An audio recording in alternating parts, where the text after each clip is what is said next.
Is in the world right now. Good morning if you're in Australia, or good afternoon in the States. Good evening, of course, if you're in the UK or Europe. I hope that as the month has progressed and as we start getting into January, that you're finding your feet and maybe starting to build a vision of what you want to achieve over the months ahead.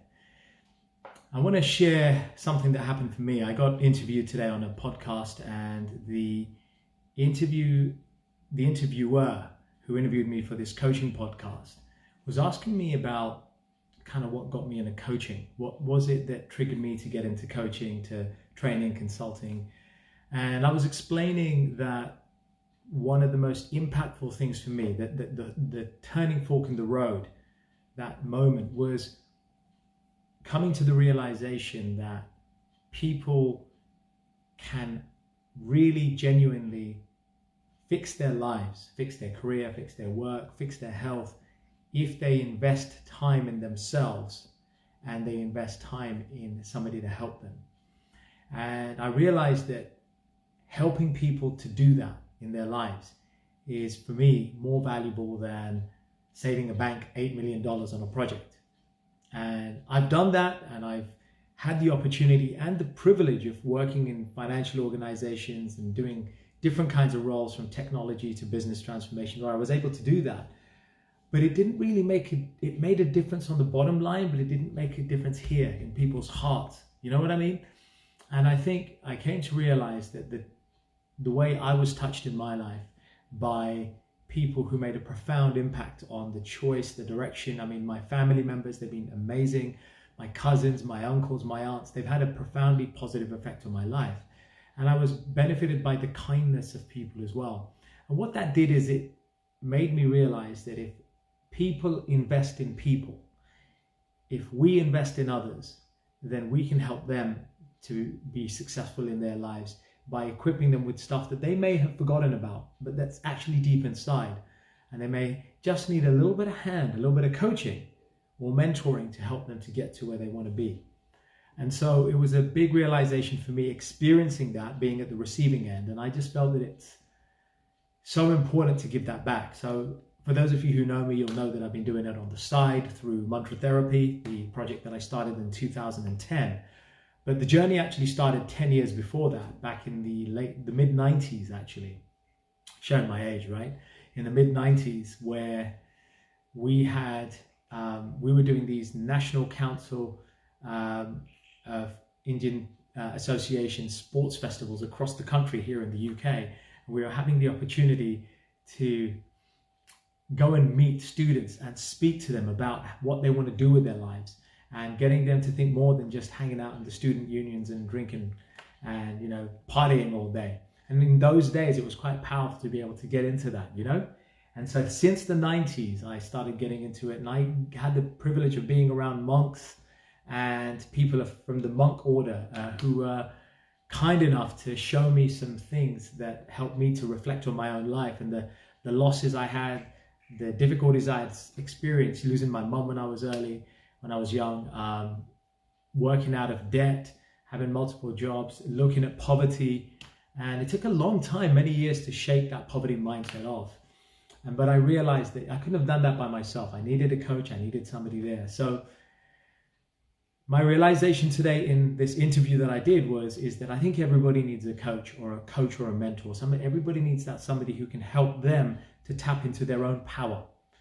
And that's what I'm passionate about. That's what I'm proud of doing, to be able to help people to tap into their power.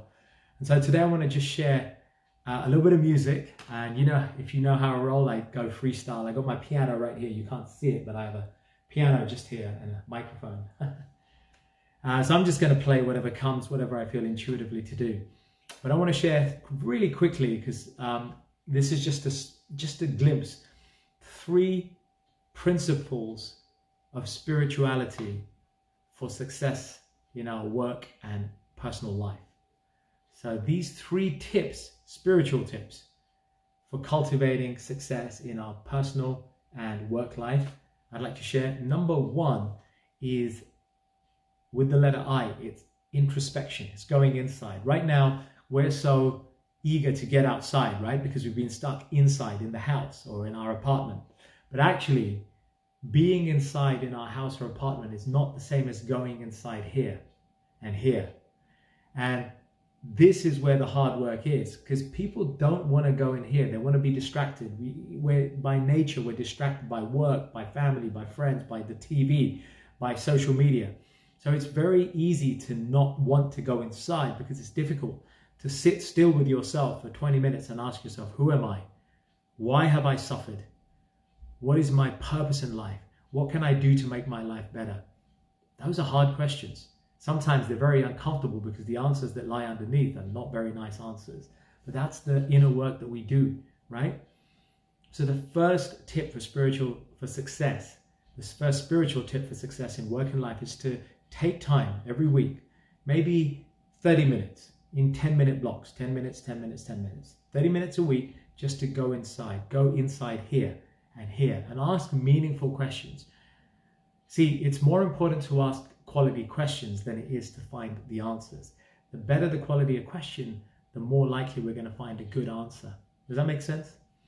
So, number one, go inside and ask meaningful questions. Sit with yourself. Don't try and answer them. Just sit and see. Just observe what answer shows up for you through your subconscious. Yeah? Okay.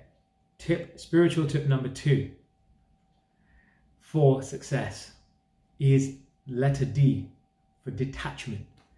So here's the thing. We're all naturally attached to our friends, our family, our loved ones, our belongings, our possession, our jobs, our careers. I'm no different. I mean, we're all attached in some way. But in spirituality, we learn that we can do with very little and still be happy. And this is a message that's taught in all scriptures, from the Bhagavad Gita, the oldest scriptures, through to the Bible, through the Quran. They all teach the importance, the value of a healthy level of detachment. So the second principle is to learn to be a little detached from the stuff that we hold very dear. Now, that doesn't mean we have to be uncaring or unkind to our family members or friends. Nobody's saying that. It just means that we keep a certain level of detachment from our expectations. Does that make sense? So the less expectations we have on the people around us, the more we rely on ourselves, and the less attachment we have to the things that we claim to be our own, the things that we possess, that we covet. If we can do away without the TV for a day, if we can do away without the phone for a few hours, if we can do away without that car and just walk, whatever it is, if we just inject those little micro behaviors to learn to detach from us, those things, then we start to build our detachment muscle. Why do we want to build detachment muscle? Because we got to leave it all behind when we go. Nobody takes this stuff away. We all have to leave this behind, right? So to learn that detachment muscle here, that doesn't mean that we don't enjoy the stuff that we got. Nobody's saying we don't enjoy it. But we want to be in a state where even if we didn't have it, we're still content. Do you see the difference? It's not about renouncing artificially. It's about having, but not needing. So that's principle number 2.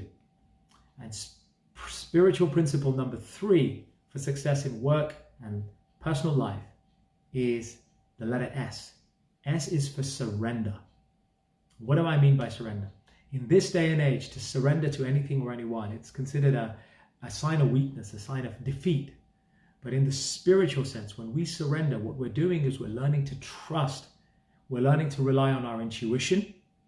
We're learning to rely on our sixth sense or our higher self. We're learning to rely on that part of us, that inner knowing. But if we don't acknowledge that that inner knowing exists, then we can't learn to surrender. And the power that people like Einstein, Thoreau, Oppenheimer, Newton, Nikola Tesla, all of these great scientists and scholars knew and spoke about the power of our intuition over our intellect. And they knew that when we tap into this, we're tapping into something a lot higher. And so that surrender is almost a surrender to a knowing, an inner knowing, that we will be able to guide ourselves through, our inner compass, and whoever is guiding us, if you believe in it, outside us, that those guides combined with our inner self will be able to guide us where we got to go. So it's about learning to surrender.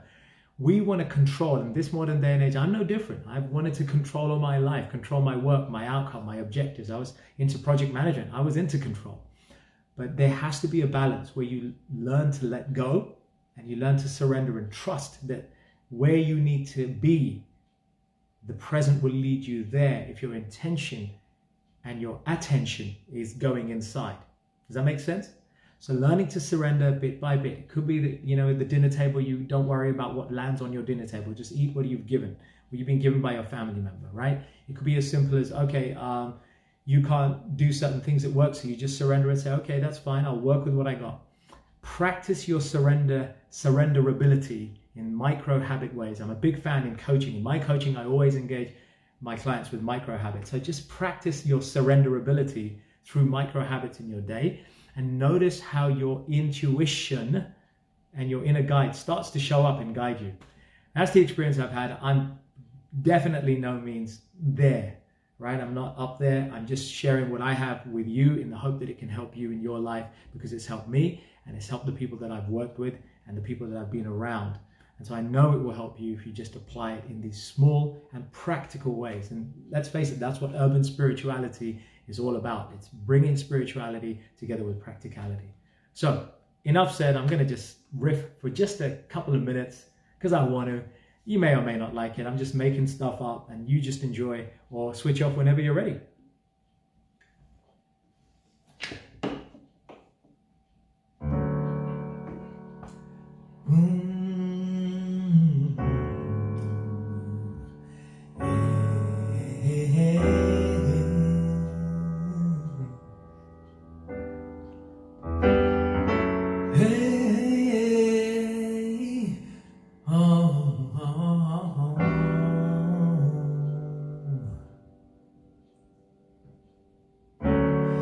There comes a time in your life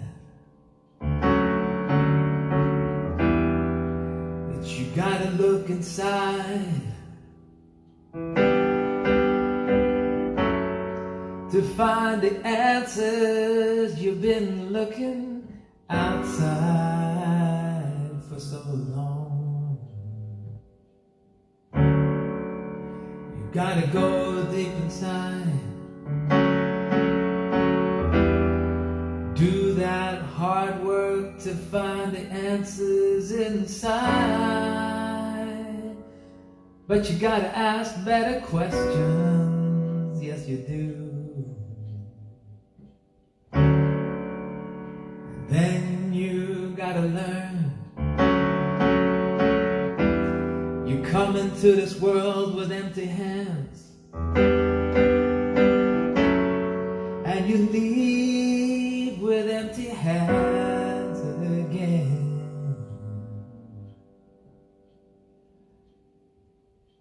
So why are you so attached to the things you got in your life? You gotta give them up. You gotta learn to be free.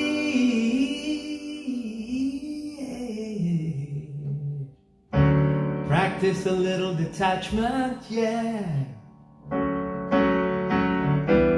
Don't let those things own you.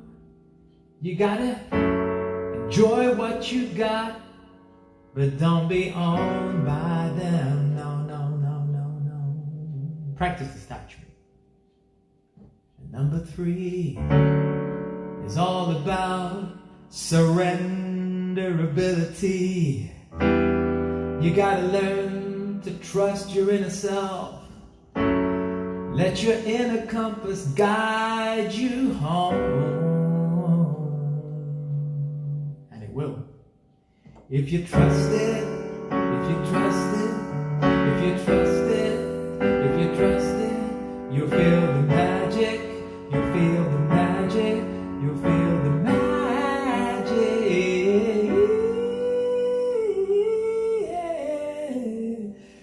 Trust, and you trust, and you will find your way home.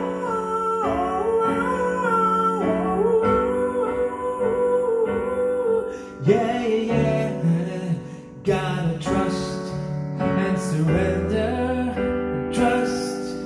surrender, trust and surrender.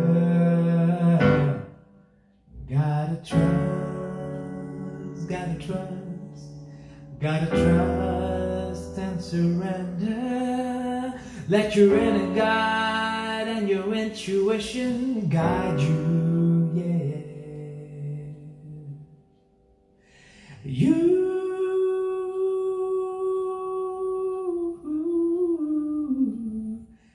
gotta try, yeah.